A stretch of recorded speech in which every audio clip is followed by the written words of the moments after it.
萧雪，你别怕，有我在。王土，光天化日之下，竟敢私闯民宅！你老婆够劲，是我喜欢。Alur cerita Sword Quest atau Sun Jian.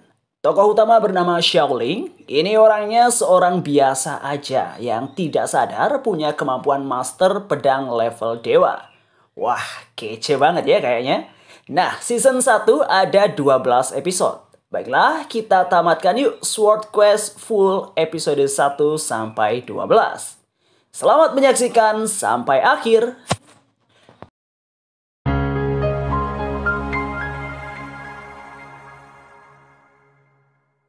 Donghua ini dibuka dengan memperlihatkan MC Donghua kita bernama Xiaoling. Pemuda berbakat dalam kemampuan berpedang maupun bela diri. Awal cerita diperlihatkan tentang seseorang yang tangguh, memiliki kekuatan luar biasa, di mana ia bisa menyegel langit dan bumi menggunakan senjata ilahi. Namun setelah penyegelan berhasil dilakukan, senjata ilahi bercerai-berai menjadi 10 potongan dalam bentuk pedang yang berbeda-beda. Lantas pedang tersebut disembunyikan di wilayah yang berlainan. Menurut legenda, siapa saja yang memiliki 10 pedang ilahi, maka akan mampu melepaskan segel. Dengan terbukanya segel, orang tersebut akan memperoleh kekuatan ilahi untuk menyatukan langit dan bumi. Kemudian terlihat seorang wanita gemoy bernama Sun Jiang sedang merias dirinya. Karena Sun Jiang akan melaksanakan pernikahan di hari bahagia itu.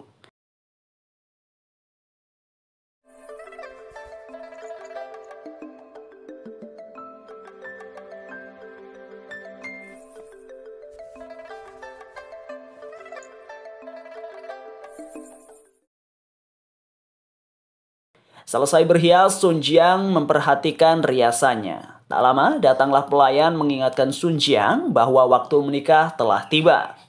Lantas, Sun Jiang mengatakan dirinya sebentar lagi akan menuju ruang pernikahan. Sementara para pelayan keluarga Jiang sedang menyambut para tamu undangan. Ketika melihat sosok pria berwajah rupawan bernama Shen, salah satu pelayan menyapanya. Karena Shen berasal dari keluarga terpandang, makanya Shen berjalan penuh keangkuhan memasuki kediaman keluarga Jiang. Sesampainya di dalam, Shen mendapat penghormatan dari Patriarch Jiang. Bahkan beliau meminta maaf karena tak menyambut Shen di pintu luar. Shen pun terkagum-kagum melihat dekorasi megah di ruangan tersebut. Saking percaya dirinya, Shen mengira hiasan di ruangan tersebut adalah untuk menerima lamaran pernikahan darinya. Mendengar ucapan Shen, Patriarch Jiang langsung meralatnya. Alasan ruangan dihias sedemikian rupa sebab hari ini adalah pernikahan anak perempuannya dengan anak laki-laki dari keluarga Ling. Apalagi pernikahan putrinya sudah diatur oleh mendiang ayahnya Patriarch Jiang sejak kecil. Sontak saja, Shen terheran-heran sama pemikiran Patriarch Jiang yang mau menikahkan putrinya ke keluarga Ling. Seharusnya Sun Jiang disandingkan dengan Shen. Kalau dilihat dari status keluarga maupun kebangsawanannya, keluarga Shen lebih unggul dari keluarga bangsawan lainnya. 我沈家家大业大，比城里风云雷那3大家族甚至都要强上一筹。我查过了，招一个无名之辈做赘婿，对你们江家又有什么好？ Para tamu undangan pun setuju sama ucapan Shen. Untuk meyakinkan Patriarch Jiang, Shen memperlihatkan mahar dalam jumlah fantastis. Semua hadirin merasa Shen murah hati. Selain itu, Shen juga tampan dan berbakat. Begitulah pikiran tamu undangan terhadap Shen. Lalu, Shen berkata, pengantin pria tak kunjung datang. Padahal waktu menikah telah tiba. Sehingga Shen menyarankan kalau dia saja yang menggantikan untuk menikah dengan Sun Jiang. Karena kalau tersebar pernikahan Sun Jiang gagal, maka nama baik keluarga Jiang dipertaruhkan. Menurut Patriarch Jiang, omongan Shen masuk akal. Meski demikian, ia tetap berpegang teguh sama pernikahan yang telah diatur oleh mendiang kakek Sun Jiang. Mengetahui kegigihan Patriarch Jiang, Shen membuat pertaruhan. Apabila satu dupa telah habis dan pengantin pria belum datang, maka Shen akan menikahi Sun Jiang. Alhasil, Patria Jiang menyetujui kesepakatan itu. Di benak Shen, pengantin pria tak akan pernah datang sampai kapanpun. Di sisi lain, tampak seorang pria berwajah rupawan bernama Xie Chen sedang berjalan dengan wanita cantik bernama Xiao Yu. Pasangan suami istri ini tengah membahas soal mengendalikan roh spiritual. Mendengar penjelasan suaminya, Xiao Yu terkagum-kagum. Xiao Yu mengatakan pengetahuan yang dimiliki suaminya membuatnya merasa aman. Mendadak, segerombolan bandit menyebut diri mereka sebagai 5 algojo naga menghadang Xiao Yu dan Xie Chen. Lantas terjadilah perkelahian antara Xie Chen dengan kelima bandit.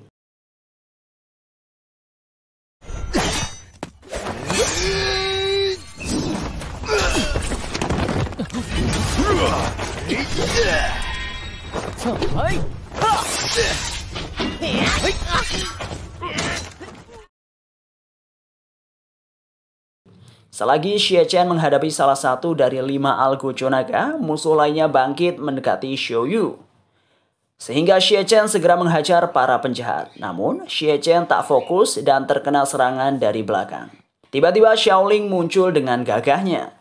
Ketika melihat kalung Xiaoling, kelima algojo naga langsung tahu kalau dialah target sebenarnya. Sebab Shen membayar jasa kelima algojo untuk membantai Xiaoling. Lantas mereka sangat sombong merasa dapat membunuh Xiaoling.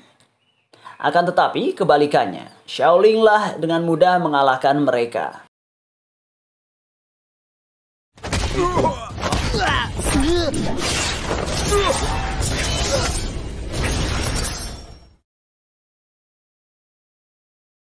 Setelah itu, suami istri berterima kasih telah ditolong oleh Xiaoling. Sesudah basa-basi, Xiaoling bergegas pergi menuju ke pernikahannya. Di sisi lain, tamu undangan pada protes. Pernikahan belum juga dilakukan. Apalagi perut mereka sudah lapar. Pada kesempatan itu, lagi-lagi Shen mencoba mempengaruhi Patria Jiang. Mendadak, Xiaoling tiba di ruangan pernikahan. Lalu Xiaoling berkata bahwa ia diutus oleh gurunya Li Tiaonao sebagai tunangan Sun Jiang. Melihat Sun Jiang tak membawa apapun, Shen langsung menghinanya. 这是你哪位？我叫萧凌，尊师傅黎天傲之命，前来江家完成婚约。 Namun Xiaoling tetap bersikap santuy. Kemudian Patria Jiang meminta Xiaoling menunjukkan bukti bahwa ia tunangan Sun Jiang saat kecil. Lantas Xiaoling menunjukkan kalung ikan Yin Yang. Setelah Patria Jiang memeriksa keaslian kalung Yin Yang milik Xiaoling, ia setuju menikahkan putrinya. Karena merasa kesal, Shen mengeluarkan serangan kepada Xiaoling. Akan tetapi Xiaoling mendapat perlindungan dari Sun Jiang. Xiaoling sangat kagum pada Sun Jiang, di usia muda sudah memiliki panata ilahi dalam dirinya. Kemudian Sun Jiang secara tegas meminta Shen untuk tidak membuat keributan di hari bahagianya. Karena tak ada yang bisa Shen lakukan lagi untuk menggagalkan pernikahan, terpaksa ia harus meninggalkan ruangan dipenuhi rasa kecewa.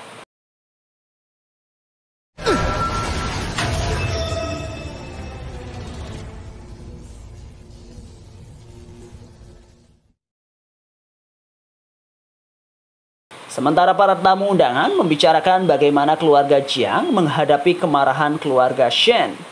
Apalagi Shen telah dipermalukan di muka umum. Selanjutnya, Shen meminta pelayannya membawa kembali mahar yang tadinya ia persembahkan buat Sun Jiang. Lantas, Xiaoling dengan nada mengejek memintanya untuk menikmati pesta pernikahannya. Sontak saja, Shen kesal dan menyumpahi Xiaoling, dan dia meninggalkan kediaman keluarga Jiang. Setelah itu, Xiaoling dan Sun Jiang mengadakan upacara pernikahan. Selesai ritual dilakukan, Xiaoling dan Sun Jiang resmi menjadi suami istri. Akan tetapi belum sempat Xiaoling menyantap hidangan pernikahan, ia sudah dibawa paksa oleh Sun Jiang ke suatu ruangan. Ternyata Sun Jiang menawarkan kesepakatan dengan menyerahkan kontrak pernikahan. Dengan tegas, Sun Jiang mengatakan bahwa mereka hanya menjadi suami istri selama 3 tahun. Setelah itu, Sun Jiang akan menceraikan Xiaoling. Sun Jiang akan memberi Xiaoling kompensasi atas kontrakan tersebut. Lantas Sun Jiang menyatakan bahwa selama 3 tahun mereka hanya menunjukkan keromantisan di muka umum. Sedangkan di balik layar mereka bukanlah suami istri. Bahkan Sun Jiang mengancam akan memutilasi Xiaoling bila berbuat macam-macam dengannya. 你若图谋不轨，我可不保证你的完整。可惜了，怎么过？不必，我们共处一室，只是做个样子。 Setelah menjelaskan kontrak pernikahan, Sun Jiang pergi meninggalkan Xiaoling. Selesai ngeteh, Xiaoling merebahkan badannya sembari mengingat soal gurunya. Kemudian diperlihatkan kisah Xiaoling saat masih bersama gurunya. Tampak keduanya menuju tempat latihan. Setibanya di sana, sang guru menceritakan suatu rahasia mengenai ayahnya Xiaoling. Karena Xiaoling sudah berusia 18 tahun, maka guru akan menjelaskan pedang yang berada di tangan Xiaoling bukanlah pedang biasa, melainkan pedang pelahap jiwa, di mana pedang tersebut dapat memandu dan melahap pedang ilahi lainnya. Selain itu, pedang pelahap jiwa bisa membuat penggunanya menjadi lebih kuat. Sontak saja Xiaoling amat senang memiliki pedang luar biasa seperti itu. Akan tetapi, pedang itu berkekuatan iblis sehingga bisa membunuh penggunanya. Alasan guru selama ini membiarkan Xiaoling membawa pedang pelahap jiwa adalah supaya memelihara energi spiritualnya. Sang guru memperingatkan Xiaoling jangan melepaskan segel yang tertanam dalam pedang pelahap jiwa. Lalu guru menginfokan kalau ayahnya Xiaoling meminta anaknya turun gunung untuk menikahi gadis dari keluarga Jiang dengan membawa kalung ikan yin dan yang. Mendadak segel roh jahat terbuka hingga ia berhasil keluar. Terjadilah perkelahian sengit antara roh jahat dengan guru dan murid. Roh jahat sangat kuat hingga guru Li Tiaonao kesulitan menanganinya. Roh jahat sangat dendam karena ia telah dikurung dalam waktu yang sangat lama. Kekuatan Xiaoling tak mampu menghadapi roh jahat membuat dirinya terhempas menghantam dinding bukit. Kemudian, roh jahat bergegas ke arah Xiaoling.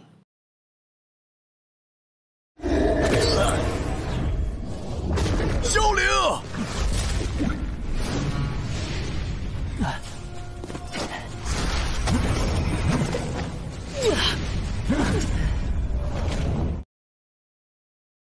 Akan tetapi Li Tiaonao berusaha menahan pergerakan roh jahat. Lantas, roh jahat menghentikan serangannya terhadap Xiaoling dan berpaling kepada Li Tiaonao.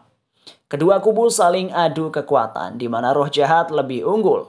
Kini Li Tiaonao dalam cengkramannya.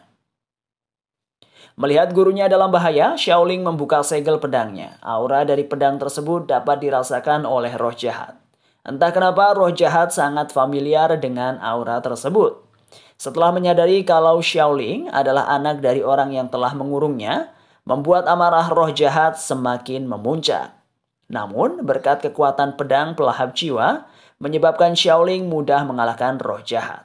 Akan tetapi jiwa Xiaoling telah dirasuki oleh pedang pelahap jiwa. Karena Xiaoling belum bisa mengendalikan pedang pelahap jiwa, makanya Xiaoling kesurupan. Dengan penuh percaya diri, sang pedang pelahap jiwa menyatakan ia akan membunuh Xiaoling dan Li Tiaonao.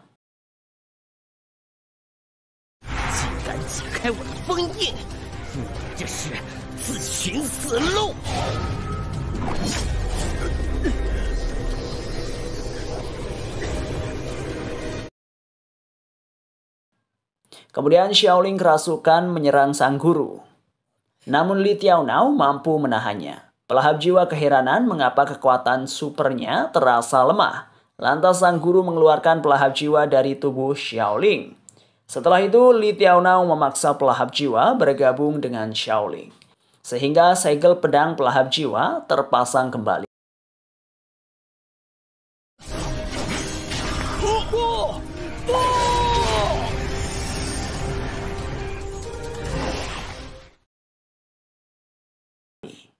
Lalu sang guru memarahi muridnya melakukan tindakan sangat berbahaya. Kalau tidak bisa dikendalikan, kekuatan pelahap jiwa dapat menghancurkan tubuh Xiaoling. Apalagi aliran spiritual Shaolin tak bisa terkontrol sebab efek dari pelahap jiwa. Mendengar ocehan sang guru, Shaolin berkata, yang penting mereka berdua selamat. Lantas sang guru mengingatkan kalau Shaolin harus bergegas menuju ke pernikahannya. Tak lupa sang guru menyerahkan liontin ikan yin yang. Akan tetapi Shaolin enggan pergi ke pernikahannya. Apalagi insiden penyerangan roh jahat membuat Shaolin mencemaskan nasib gurunya. Lalu gurunya meminta Shaolin segera mengunjungi keluarga Jiang. Li Jiang juga menceritakan kalau kecantikan Sun Jiang amat tersebar di kota Fujian. Mendengar ocehan sang guru, Shaolin mengatakan ia akan menuruti permintaan orang tuanya yang telah mengatur pernikahannya. Namun, melihat kondisi gurunya, Shaolin ragu meninggalkannya. Akan tetapi selain pernikahan, si Shaolin tetap harus pergi untuk mencari ke-10 pedang ilahi. Dengan mengumpulkan ke-10 senjata ilahi dapat mencegah kehancuran dunia. Sehingga Shaolin mau tak mau harus memulai petualangannya supaya dapat melaksanakan perintah gurunya. Di benak Shaolin berjanji akan mengabulkan keinginan sang guru untuk mencegah terjadinya malapetaka di dunia. 师傅，我知道封印裂开，邪灵作祟，你在这边恐怕并不轻松。我一定尽快集齐神剑，以免后果不堪设想。 Selanjutnya, Xie Chen dan Xiao Yu diusir oleh pelayan keluarga Lei. Karena mereka tak cukup uang, makanya keluarga Lei tak akan memberi izin pasangan suami istri memiliki rumah di kota Fujian. Tiba-tiba seorang wanita bermarga Liu menghampiri pasangan suami istri. Ketika mengetahui masalah kedua insan, Liu menawarkan bantuan. Sehingga Liu masuk menemui keluarga Lei dan ia mengatakan bahwa untuk memiliki rumah di kota Fujian harus mendapatkan persetujuan keluarga Lei. Setelah berkata demikian, Liu menyatakan bahwa seluruh aset maupun properti keluarga Lei adalah miliknya. Sontaknya, pria bermarga Lei amat kesal harta keluarganya diakui oleh orang lain. Bergegas, para pelayan keluarga Lei menyerang, namun mereka bukan tandingannya Liu. Dengan mudah Liu melenyapkan sekelompok pelayan membuat keluarga Lei takut padanya.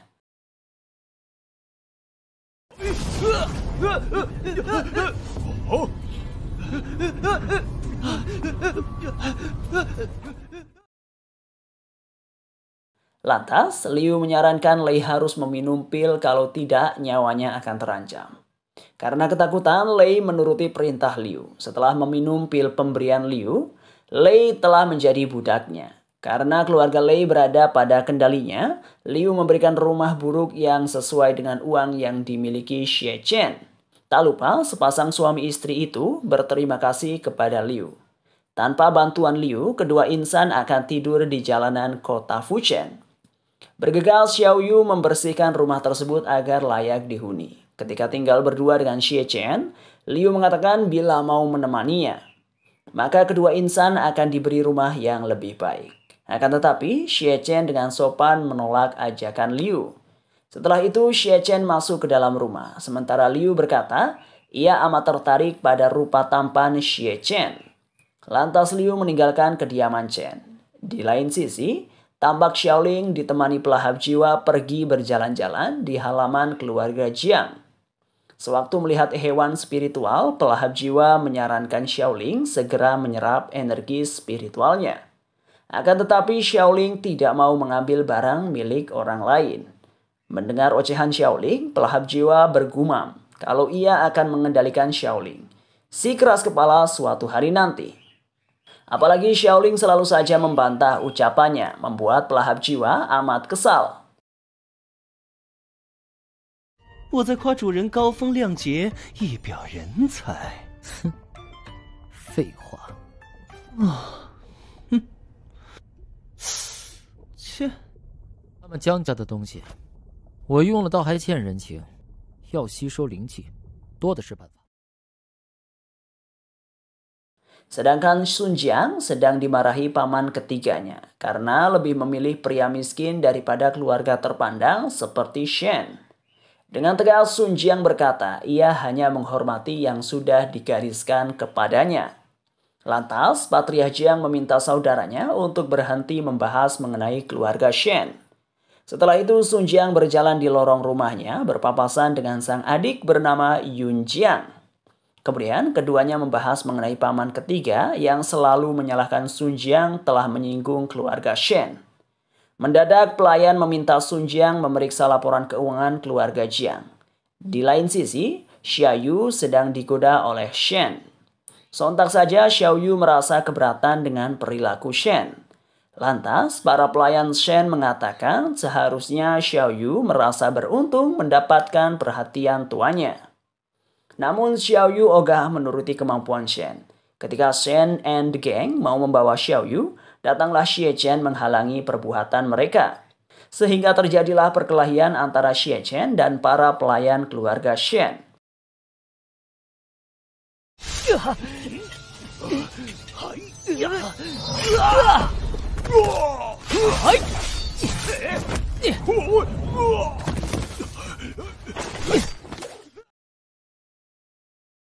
Melihat para pelayannya kewalahan menghadapi Xie Chen, Shen langsung membantu mereka.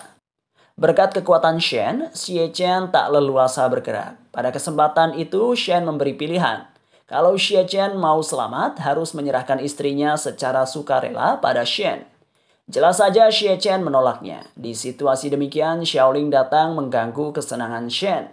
Lantas Shen berkata, kali ini dia tidak akan segan-segan melukai Xiaoling. Apalagi Xiaoling tidak dalam perlindungan Sun Jiang. Selanjutnya, Xiaoling melepaskan belenggu Shen dari tubuh Xie Chen, sehingga Xie Chen dapat kembali bergerak untuk melawan musuh-musuhnya. Di tengah pertarungan, lagi-lagi Shen menerapkan kekuatannya kepada Xie Chen. Akan tetapi berkat bantuan dari Xiaoling, Xie Chen dapat bergerak bebas, sehingga ia mampu mengalahkan para pelayan beserta tuannya. Dipenuhi rasa malu, Shen mengumpat Xiaoling lalu pergi dari sana. Sementara Xie Chen menyerahkan uang penjualan senjata para bandit yang telah Xiaoling kalahkan tempo dulu.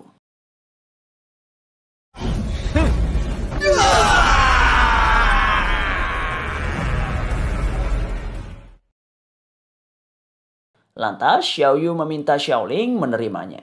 Kemudian Xiaoling mengambil uang tersebut. Kemudian pelahap jiwa mengoceh soal pasangan suami istri di mana mereka selalu diselamatkan oleh Xiaoling. Lalu Xiaoling menyerahkan buku kungfu kepada Xie Chen. Xiaoling berharap buku itu bisa membantu Xie Chen meningkatkan kemampuan bela dirinya. Sontak saja Xie Chen sangat berterima kasih atas kebaikan hati Xiaoling. Melihat Xiaoling bersikap sangat baik kepada dua insan, pelahap jiwa menyatakan protesnya. Akan tetapi Xiaoling selalu mengkacangin semua ocehan pelahap jiwa. Setelah itu kedua kubu berpisah di jalan, di mana Xiaoling dan kawan-kawan pergi ke hutan untuk mencari hewan spiritual. Lokasi tersebut mereka ketahui dari Xie Chen. Tanpa Xiaoling sadari, adik iparnya sedang mengikutinya. Tujuannya untuk memberi pelajaran pada Xiaoling, sebab Yun Jiang menganggap Xiaoling adalah pria lemah, sehingga Xiaoling tak pantas menjadi suami kakaknya. Setibanya di sana, Yun Jiang mengira kalau Xiaoling bersembunyi di semak-semak. Jadi, Yun Jiang menyerang ke semak-semak. Akan tetapi yang keluar adalah harimau angin. Sontak saja Yun Jiang kalang kabut, lari tunggang langgang. 原来躲在这里面，尝尝这个！嗨！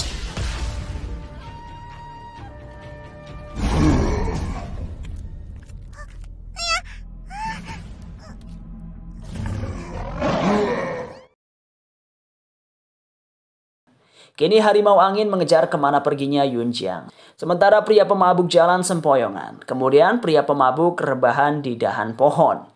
Sedangkan Yun Jiang berlari di bawahnya. Mendadak pria pemabuk terjatuh tiduran di bawah. Sehingga saat berlari Yun Jiang tak sengaja mengenai tubuh pria pemabuk, membuat kakinya terkilir hingga terjatuh. Kemudian harimau angin mengaum di dekat pria pemabuk. Lantas pria pemabuk merasa terganggu, langsung menghempaskan harimau angin.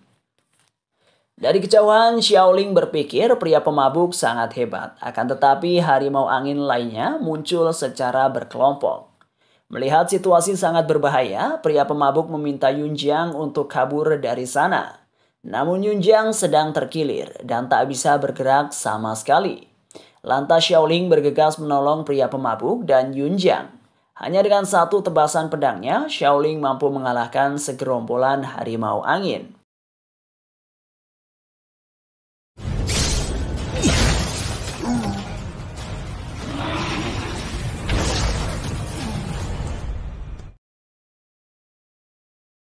Salah satu harimau angin yang belum terkena serangan kabur karena takut sama kekuatan Xiaoling. Setelah itu, Xiaoling berterima kasih kepada pria pemabuk sebab sudah menolong Yunjiang dari bahaya. Sesudah mengobrol sejenak, Xiaoling dan Yunjiang meninggalkan pria pemabuk. Lantas pria pemabuk berkata, Xiaoling bukan orang sembarangan. Hanya sekali serang, Xiaoling mampu menumbangkan para harimau angin. Sementara Yunjiang mengagumi kekuatan super Xiaoling. Kini Yunjiang merubah pandangan remehnya pada Xiaoling. Karena Yunjiang telah melihat kekuatan Xiaoling dengan mata kepalanya sendiri. Kemudian, Yunjiang berkata akan memberitahu kakaknya kalau suaminya bukanlah orang lemah. Akan tetapi Xiaoling melarang Yunjiang memberitahu Sunjiang. Sehingga peristiwa di hutan menjadi rahasia milik mereka berdua. Di sisi lain, di kediaman keluarga Shen, tuan muda sedang dimarahi oleh kepala keluarga. Lantas sang ayah memerintahkan anaknya pergi ke formasi roh keluarga Jiang dan membunuh Xiaoling. Selanjutnya, Xiaoling dan Yunjiang tiba di kediaman keluarga Jiang dan langsung disambut dengan kemarahan paman ketiga. Apalagi mendengar Yunjiang menyebut Xiaoling sebagai kakak ipar membuat paman ketiga semakin kesal. Alhasil Yunjiang diperintahkan merenungi kesalahannya di kamar. Sewaktu Xiaoling pergi begitu saja tanpa berpamitan dengannya, paman ketiga protes. Lantas Xiaoling mengatakan ia sangat lapar dan tak punya waktu menemani paman ketiga mengobrol. 跟你说话呢，你给我站住！肚子饿了，站不住。 Akhirnya paman ketiga jengkel sendirian. Kemudian Xiaoling masuk ke dalam kamar melakukan semedi untuk menguatkan aliran spiritualnya. Apalagi Xiaoling mengemban tugas sebagai pencari ke-10 senjata ilahi. Tiba-tiba Yunjiang datang ke kamar Xiaoling membawa kue kukus. Karena Yunjiang tahu kalau Xiaoling belum makan malam. Lantas Yunjiang menyuapi kakak iparnya. Mendadak Sunjiang masuk ke dalam kamar dan melihat Yunjiang dan Xiaoling sangat akrab. Lantas Sunjiang mengatakan ia akan membicarakan hal penting nanti. Mendengar ocehan kakaknya, Yunjiang berujar bahwa Sunjiang ingin berdua saja dengan suaminya. Maka Yunjiang akan menyantap kue kukusnya lebih cepat. Sontak saja Sunjiang merasa risih dengan sindiran adiknya. Setelah itu, Sunjiang mengajak Xiaoling ke lokasi formasi roh milik keluarga Jiang. Di sana Sunjiang menginfokan bahwa Xiaoling bisa berlatih menyerap energi spiritual. Lantas Xiaoling menyatakan keheranannya karena ia tak dianggap menantu di keluarga Jiang. Mengapa diberikan izin berlatih di formasi roh? Kemudian Sunjiang mengatakan kalau Xiaoling harus menerima niat baiknya. Keesokan harinya pelahap jiwa bertanya, mengapa Xiaoling harus ikut campur dalam urusan keluarga Jiang? Lalu Xiaoling berkata kalau pelahap jiwa tak mengerti soal cinta karena terlalu lama menjadi seorang jomblo. Sontak saja pelahap jiwa kesal sama ocehan Xiaoling. Sementara Shen menerobos masuk ke kediaman keluarga Jiang meminta Xiaoling menampakkan dirinya. Kemudian Sunjiang mengucapkan kalau Xiaoling sedang tak ada di rumah. Lantas Sunjiang bertanya mengapa Shen membuat keributan di rumahnya. Shen langsung menyatakan kalau ia mau mengajak Xiaoling bertanding. Mendengar ucapan itu, Sunjiang menawarkan diri berduel dengan Shen. Apalagi Sunjiang mengira suaminya tak pandai ilmu bela diri. Kemudian Sunjiang dan Shen berdiri di arena. Pertandingan keduanya disaksikan banyak orang dari kejauhan. Paman ketiga mengoceh, seharusnya Sunjiang tak bersikap kasar kepada keluarga Shen. Sebab kalau terjadi apa-apa pada tuan muda keluarga Shen, maka keluarga Jiang lah yang harus bertanggung jawab. Menurut Patriarch Jiang, tindakan putrinya sudahlah benar. Karena Shen sudah tak sopan bertandang ke rumah orang untuk mengajak berkelahi. Jadi, Patriarch Jiang akan menyerahkan masalah Shen pada Sunjiang. Sementara di arena, Sunjiang bertarung sengit dengan Shen. Karena Shen meminum pil sebelum bertarung, ia menjadi sangat kuat. Bahkan Sun Jiang kewalahan menghadapi Shen. Dengan sombongnya, Shen berkata, seharusnya Sun Jiang memilih dirinya menjadi suaminya, bukan orang lemah seperti Xiaoling. Lalu Shen berhasil memojokkan Sun Jiang.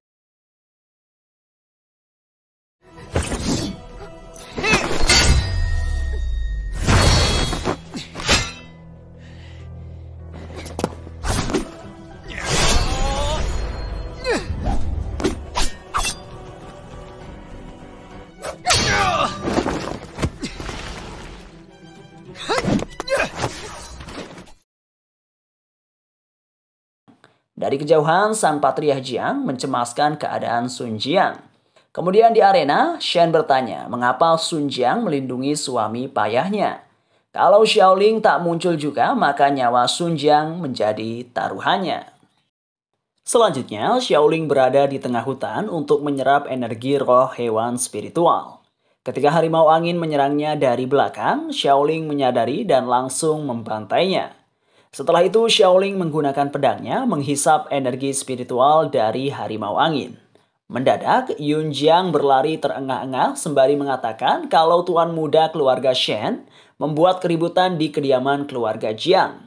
Apalagi Shen sedang menghadapi Sun Jiang di arena. Setelah mendengar kabar dari Yun Jiang, keduanya kembali ke kota. Ketika melewati pasar, masyarakat tengah membicarakan pertarungan antara Shen dengan Sun Jiang. Saking heboh berita tersebut, masyarakat sampai penasaran dan ingin menyaksikan secara langsung duel putri keluarga Jiang dan tuan muda dari keluarga Shen. Di pasar tersebut, pria pemabuk melihat sosok Xiaoling beserta Yun Jiang bergegas menuju kediaman keluarga Jiang. Karena ia telah mendengar gosip bahwa keponakannya membuat onar di rumah keluarga Jiang. Sementara Xiaoling dan Yun Jiang telah tiba di kediaman.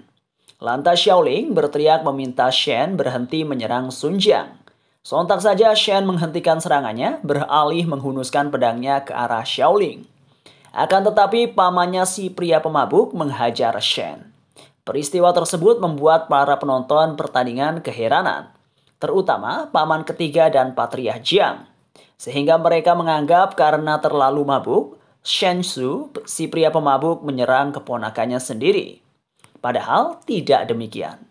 Karena persepsi pria pemabuk, tujuannya berlaku kasar kepada Shen agar nyawanya selamat. Sebab pria pemabuk telah menyaksikan bagaimana kekuatan dahsyat milik Xiaoling. Meski sudah digampar pamannya, Shen tetap kekeh mau menghajar Xiaoling. Namun lagi-lagi pria pemabuk menghentikannya. Melihat sikap pamannya, Shen protes mengapa ia yang dipukuli dan bukannya Xiaoling. Tak terima dengan suruhan pamannya untuk meminta maaf pada Xiaoling, Shen melancarkan serangan.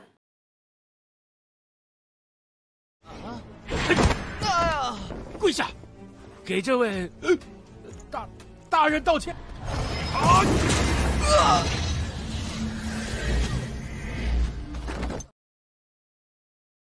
Merasa tak bisa menasihati keponakannya, pria pemabuk menghilangkan kungfunya Shen, sehingga Shen tak bisa bertarung lagi.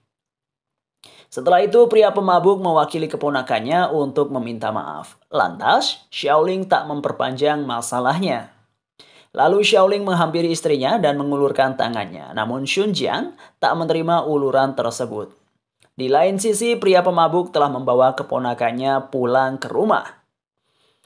Mengetahui pria pemabuk melukai putranya, Patriarh Shen marah besar.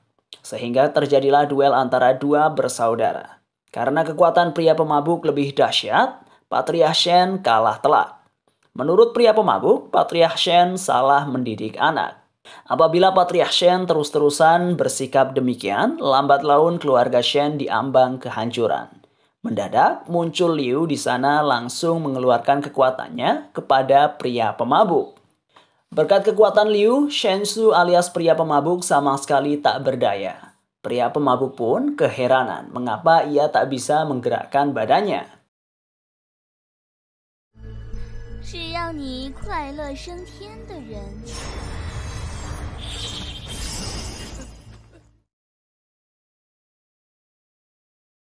Kemudian Liu berkata kalau ia tak tertarik dengan pria yang bukan berondong.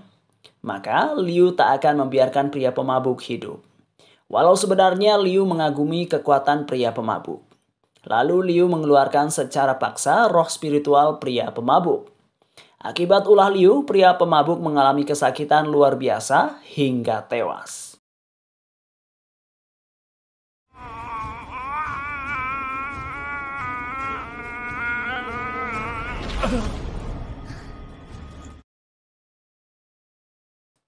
Setelah itu, Liu menyerap roh spiritual milik pria pemabuk. Melihat kekuatan Liu, Patriarch Shen gemetaran sekaligus ketakutan. Lantas Liu meminta Patriarch Shen harus mengendalikan keluarga Jiang.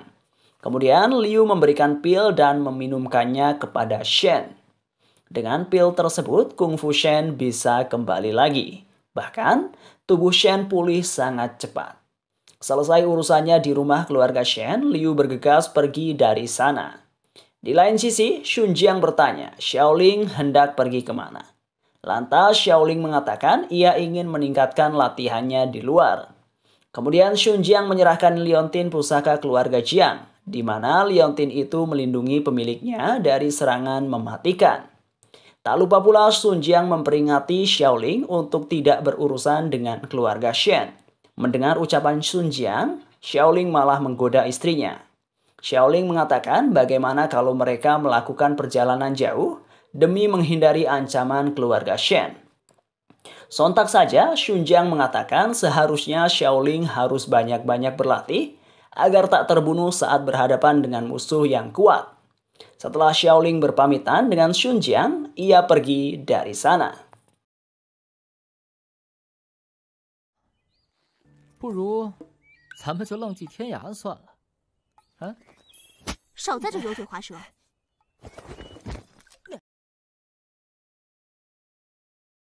Selanjutnya, Xiaoling telah berada di hutan menemui Shi Chen.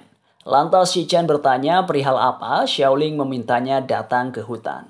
Kemudian Xiaoling memberitahukan bahwa kadal besi sangat istimewa, di mana kulit dan intinya kalau dijual Shi Chen akan mendapatkan uang yang banyak. Dengan begitu cukup untuk memperoleh kehidupan yang lebih layak. Sekalian, Xiaoling ingin melihat sejauh mana pencapaian latihan Shi Chen.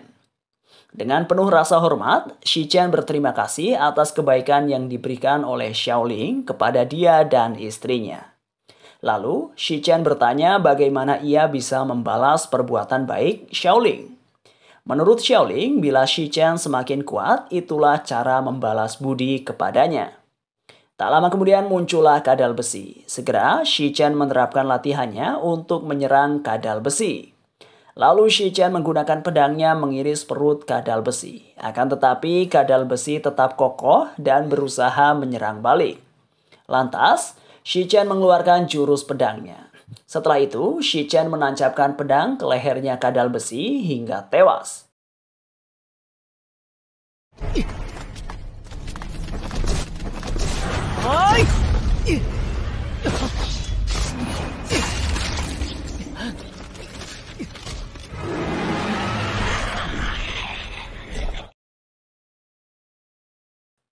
Sesudah pertarungan Shi Chen dengan kadal besi usai, Xiaoling pergi tanpa pamit. Saat menoleh ke arah tempat Xiaoling berpindah, Shi Chen tak melihat temannya lagi. Sementara pelahap jiwa protes mengapa Xiaoling tak langsung membunuh kadal besi untuk menyerap roh spiritual agar memanggil senjata ilahi. Mendengar ocehan pelahap jiwa, Xiaoling mengejeknya. Dengan mengatakan selain jomblo, pelahap jiwa juga tak punya teman. Makanya tak mengerti bagaimana caranya berteman baik. Sontak saja pelahap jiwa kesal sama ocehan sadis Xiaoling. Karena selama ini pelahap jiwa merasa ia tak membutuhkan pacar ataupun teman. Sebab tugas pelahap jiwa adalah membunuh. Berhubung perkataan pelahap jiwa demikian, Xiaoling menyebar dupa pemancing kadal besi. Sehingga banyak kadal besi bermunculan. Karena hobi pelahap jiwa membunuhnya, sekarang Xiaoling dengan senang hati memperkenankan pedangnya untuk membantai kawanan kadal besi. Pelahap jiwa enggan melakukannya, terpaksa menuruti Xiaoling. Dalam sekali serang, kawanan kadal besi pada mati. Setelah itu, pedang pelahap jiwa menyerap roh spiritual dari sekelompok bangkai kadal besi.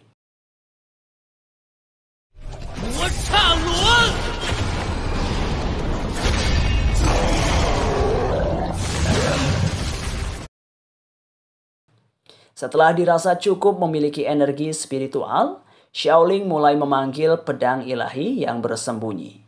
Berkat itu, pedang ilahi berada di area tenggara nongol ke permukaan, sehingga semua orang yang telah menanti selama ini bergegas pergi ke arah tenggara. Sementara di kediaman keluarga Jiang, anggota keluarga mengadakan rapat, di mana Patriarch Jiang ingin mengambil pedang ilahi. Menurut Sun Jiang, mereka tak perlu ikutan seperti keluarga lainnya. Lebih penting adalah menunggu kepulangan Xiaoling, apalagi mendengar kabar di saat kediaman keluarga Jiang sedang sepi, maka keluarga Shen akan menyerang. Mendengar hal itu, Patriarch Jiang merasa mereka tak perlu mengurusi menantu buangan seperti Xiaoling. Lantas paman ketiga mengatakan kalau Sun Jiang mencemaskan suaminya. Sebaiknya ia pergi sendiri mencari keberadaan Xiaoling. Kemudian paman ketiga memberi ide kalau Patriarch Jiang dan para pelayan pergi ke lokasi tenggara tempat pedang ilahi. Sementara rumah akan diawasi oleh paman ketiga. Dengan begitu, tak perlu takut kalau rumah ada yang menyerang.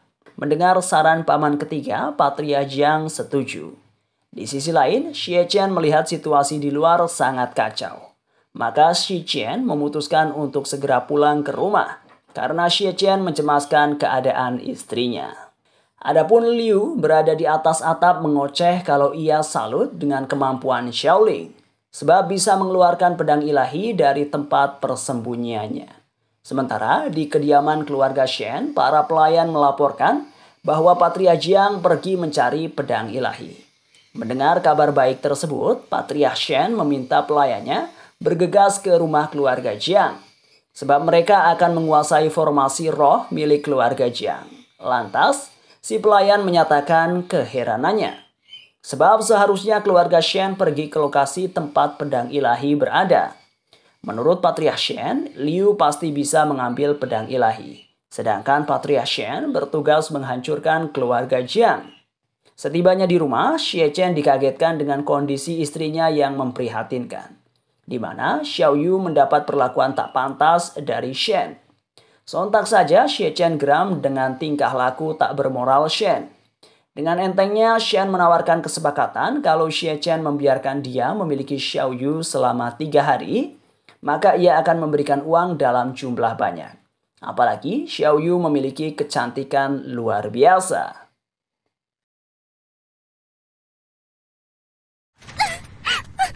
Oh?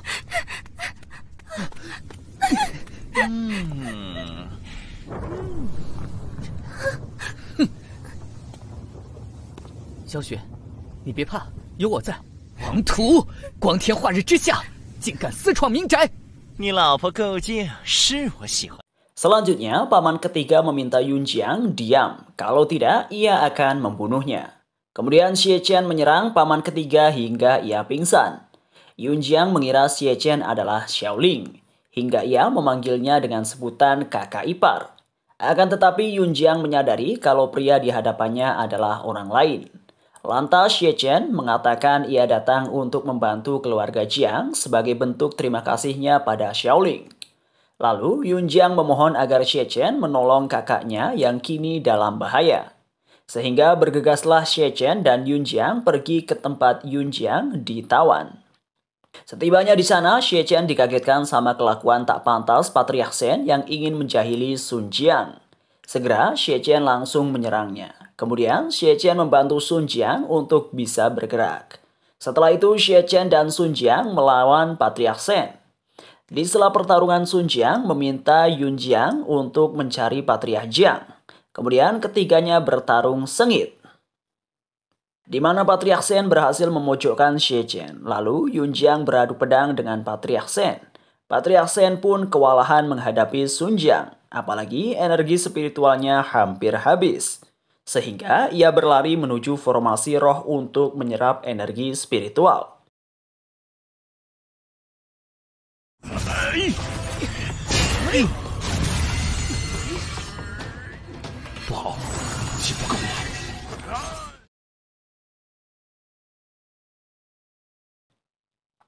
Lantas Sun Jiang dan Xie Chen mengejar kemana perginya Patriarch Shen. Sementara Yun Jiang berhasil menemukan Patriarch Jiang, membawanya pergi ke formasi roh. Sedangkan di lokasi formasi roh milik keluarga Jiang, Xie Chen dan Sun Jiang dikagetkan dengan Patriarch Shen telah selesai menyerap energi spiritual.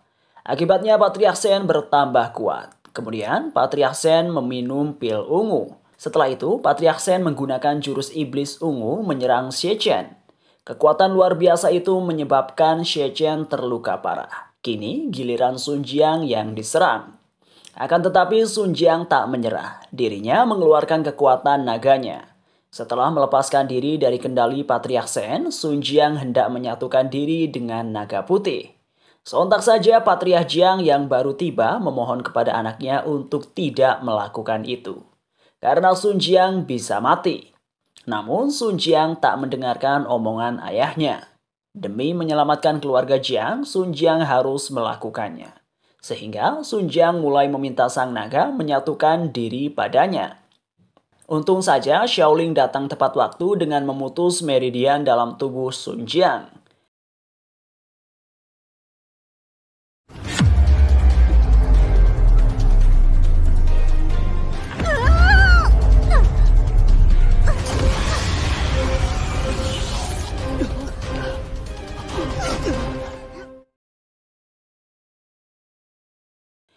Lantas Xiaoling berkata, ia baru saja menjadi pengantin baru, tak rela ditinggal pergi istrinya. Melihat kehadiran Xiaoling di sana, Patriarch Shen sangat kesal. Lantas Patriarch Shen mau menghajar Xiaoling. Namun, hanya satu serangan dari Xiaoling, Patriarch Shen tumbang. Sontak saja Sun Jiang dikagetkan dengan kekuatan suaminya. Sun Jiang tak menyangka kalau Xiaoling sangat kuat. Mendengar pujian istrinya, Xiaoling berkata kalau dirinya lemah, mana mungkin pria pemabuk dari keluarga Shen memohon maaf darinya. Setelah itu, Xie Chen menghampiri Xiaoling meminta maaf karena ia tidak bisa melindungi keluarga Jiang. Lantas, Xiaoling berterima kasih dan kalau bukan bantuan Xie Chen, Sun Jiang tidak akan baik-baik saja sampai kedatangannya. Dari kejauhan, Liu memperhatikan Xiaoling and the gang. Lalu, Liu bergumam dan ia penasaran melihat reaksi dari Xiaoling saat merebut Sun Jiang darinya. Segera Liu menghampiri Xiaoling dan kawan-kawan. Setelah itu, Liu memerintahkan Xiaoling menyerahkan Sun Jiang kepadanya. Pada kesempatan itu, Liu mengeluarkan pedang ilahi. Lantas, Xiaoling berkata kalau ia tak perlu repot pergi ke Tenggara untuk mengambil pedang. Karena sekarang Xiaoling tinggal merebut pedang ilahi itu dari Liu. Kemudian Xiaoling menyuruh Sun Jiang mundur, sebab Liu bukan tandingannya. Karena Xiaoling yang akan menghadapi Liu, mendadak Xie Chen kerasukan akibat pil pemberian Liu yang ia minum. Sehingga Xie Chen dalam kendali Liu dan langsung menusuk tubuh Xiaoling dengan pedangnya.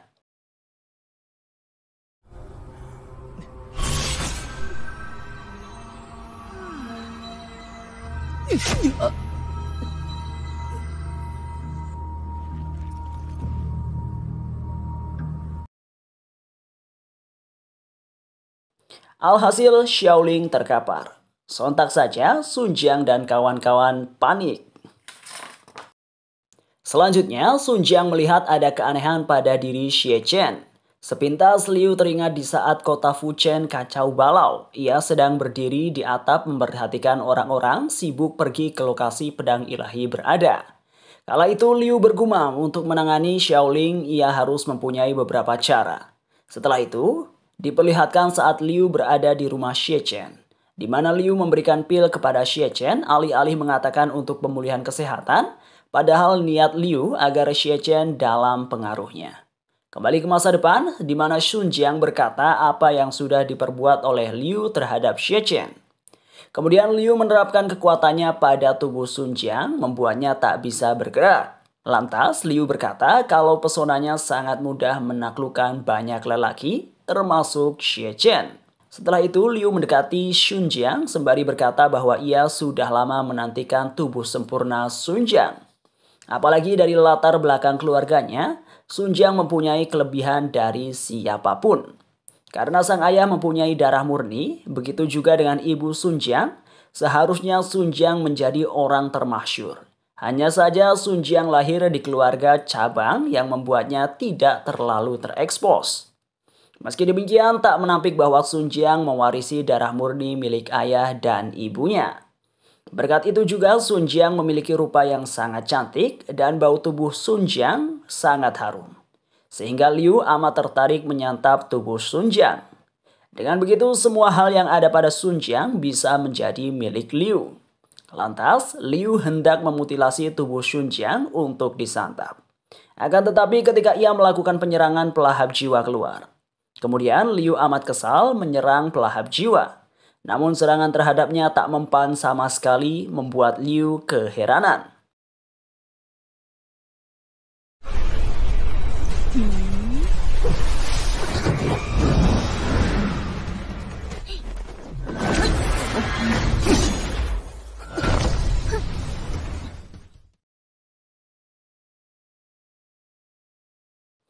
Lalu pelahap jiwa mengatakan kalau ia bukan manusia, melainkan pedang roh.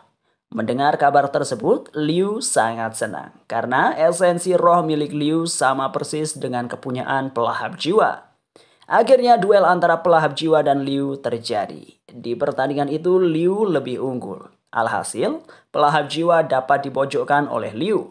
Mendadak, pelahap jiwa kembali bangkit menyerang Liu. Sembari tertawa, pelahap jiwa mengatakan ia sudah menyerap pedang ilahi agar menjadi bagian tubuhnya. Namun, saat mengetahui Liu baik-baik saja, pelahap jiwa keheranan.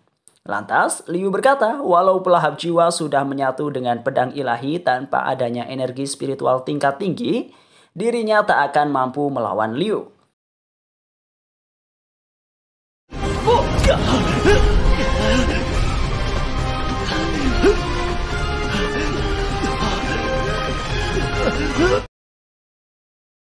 Dengan mudah Liu membawa pelahap jiwa ke hadapannya. Lalu Liu mulai mencekik leher pelahap jiwa. Mendadak tindakan Liu terhenti akibat serangan dari Xiaoling. Sontak saja Liu terkaget-kaget. Xiaoling masih hidup. Kemudian Xiaoling memberitahukan bahwa kala itu saat bertarung sama para pelayan keluarga Shen, ia melihat keanehan pada tubuh mereka. Begitu menatap ke arah Xie Chen, Xiaoling mampu merasakan kalau Xie Chen mengalami hal serupa seperti para pelayan keluarga Shen. Sehingga Xiaoling menyentuh bahu Xie Chen untuk menghilangkan pengaruh dari obat pemberian Liu. Mendengar hal itu, Liu amat kesal. Kemudian Xiaoling berterima kasih. Berkat Liu, pelahap jiwa mau menyerap pedang ilahi. Sebab kalau Xiaoling yang menyuruh pelahap jiwa tidak akan sudi melakukannya. Sementara pelahap jiwa mau kabur, lantas Xiaoling memanggil paksa pelahap jiwa.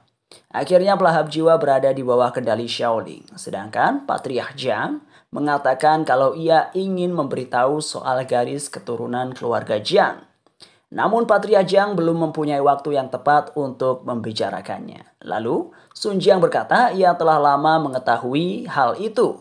Karena situasi tak berpihak pada Liu, dia menyatukan dirinya dengan energi hewan roh milik keluarga Jiang, sehingga Liu memiliki kekuatan rubah putih.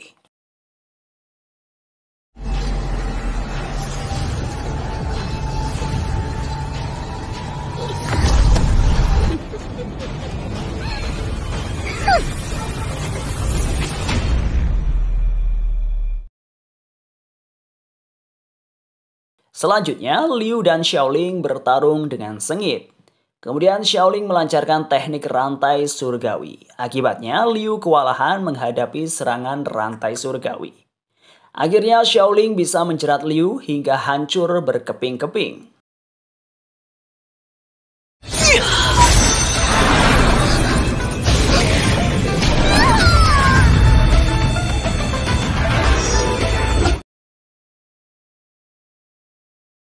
Selesai bertarung, Sun Jiang langsung memeluk Xiaoling. Sontak saja Xiaoling kaget.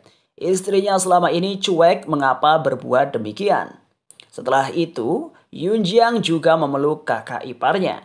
Keesokan harinya saat Sun Jiang mengantarkan sarapan buat Xiaoling, ia melihat kamar sudah kosong.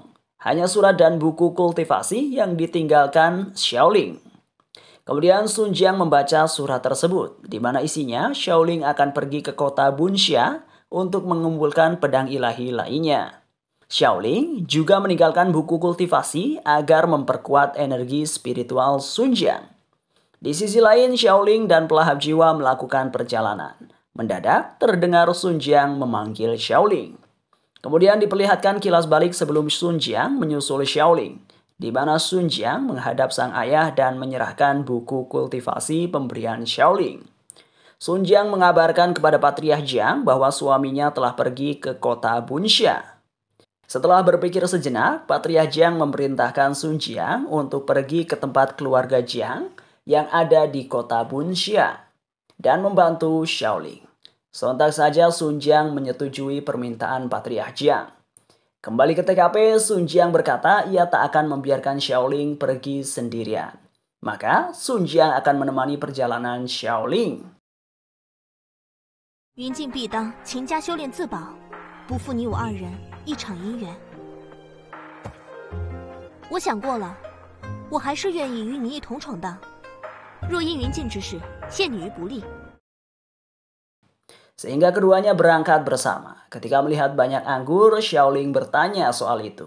Kemudian Sun Jiang berkata, kalau nantinya anggur itu akan dihadiahkan untuk keluarga Jiang di kota Bunxia. Karena kelak mereka pasti membutuhkan bantuan keluarga Jiang. Sementara Yun Jiang bersembunyi di belakang tong anggur. Di lain sisi ada sekelompok orang berpakaian hitam. Ternyata Li Tianao menjadi bagian dari kelompok itu. Kemudian Li Tianao berkata, suruhan mereka Liu telah modar. Lantas salah satu bagian dari kelompok itu mengatakan bahwa kota Bunxia ada di bawah kendalinya. Sehingga mereka dengan mudah akan menjerat Xiaoling. Li Tianao memperingati anak buahnya untuk tidak menyerang secara langsung. Sebelum sang MC berhasil mengumpulkan semua pedang ilahi. 怕什么？老子让他有来无回。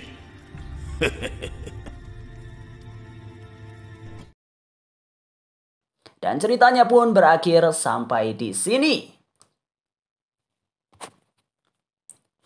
Well, meskipun ceritanya mungkin tampak asli dan menjanjikan, itu hanya terdiri dari kiasan klise semata.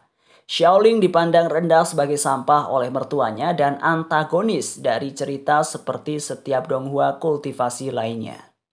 Meskipun sedikit terasa agak buru-buru, tapi masih cukup rapi dalam penyampaian ceritanya. Pewarnaan ceritanya menarik dan terkonsep. Dari warna baju, pepohonan, suasana alam, dan hiruk-pikuk desa serta warganya. Plot cerita sangat singkat sehingga membuat jalan ceritanya terasa cepat. Namun, donghua ini mampu membuat penonton merasakan sensasi menegangkan di setiap kisahnya. Oke lah guys, Mimin pamit dulu. See you dan bye-bye. Ciao.